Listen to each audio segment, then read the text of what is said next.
Saya bersyukur hari ini tadi saya dengan Solihin ya diundang langsung oleh DPP terkait dengan penyerahan SK calon wali kota dan calon wakil wali kota dari PKS yang akan diusung dalam Pilkada serentak tanggal 27 November tahun ini.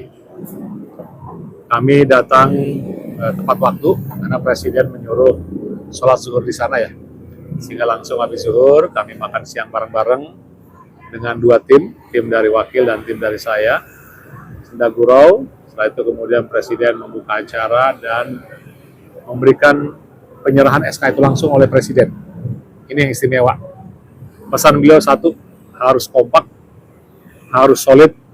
Ini kesempatan terbuka untuk ikut dalam pertarungan dan memenangkan kontestasi ini. Hadir juga para tokoh dari dua belah pihak, dari P3 ditemani BPH, kemudian tokoh Pak Zeni, begitu pula dari PKS pasti banyak ya, karena kita sebagai tuan rumah. Intinya, ini satu tahapan yang saya pikir bersyukur, karena kita diberikan kemudahan semua tahapan-tahapan yang ada.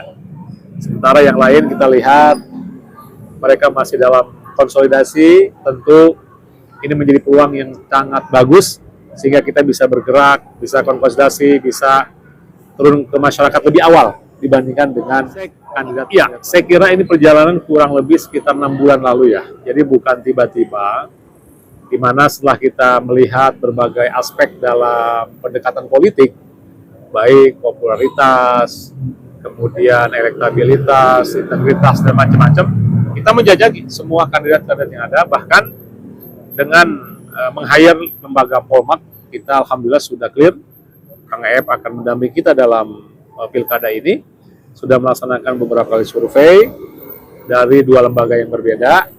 Kita melihat aspek-aspek yang tadi saya sebutkan, memang dari semua yang ada itu punya kelebihan-kelebihan dan kekurangan masing-masing.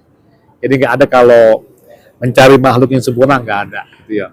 Popularitas tinggi, elektabilitas bagus, macam-macam sumber daya lainnya ada, kayaknya kita realistis lah.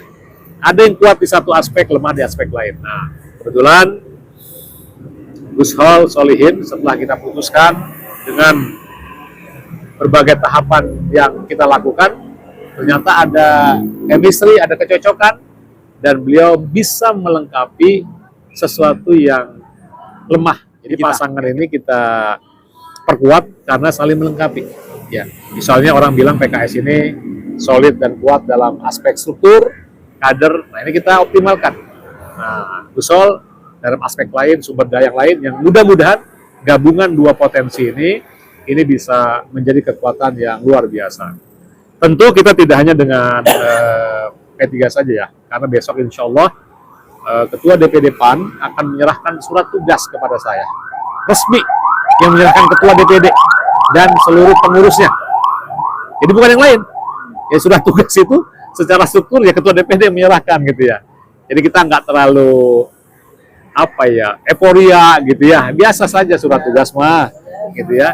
Dan insya Allah besok menyerahkan langsung Ketua DPD PAN kepada kita. Dan insya Allah mudah-mudahan PAN bersama dengan kita. Dan juga kita akan mengajak partai-partai lain, tentu perlu tahapan yang panjang dan masih dalam proses negosiasi, bukan negosiasi, komunikasi dengan para pimpinan partai yang sudah mateng insya Allah PAN, setengah mateng PSI, penjajakan ada Gerindra. Saya kira itu dulu fokus. Karena kalau partai di mana dia mengusung kadernya sebagai wali kota, ya kita nggak akan ketemu tuh. Karena PKS sudah jelas wali kota. Ya. Kalau ada partai mengusung kandidatnya sebagai wali kota, ya nggak ketemu. Ya nggak usah kita bangun komunikasi.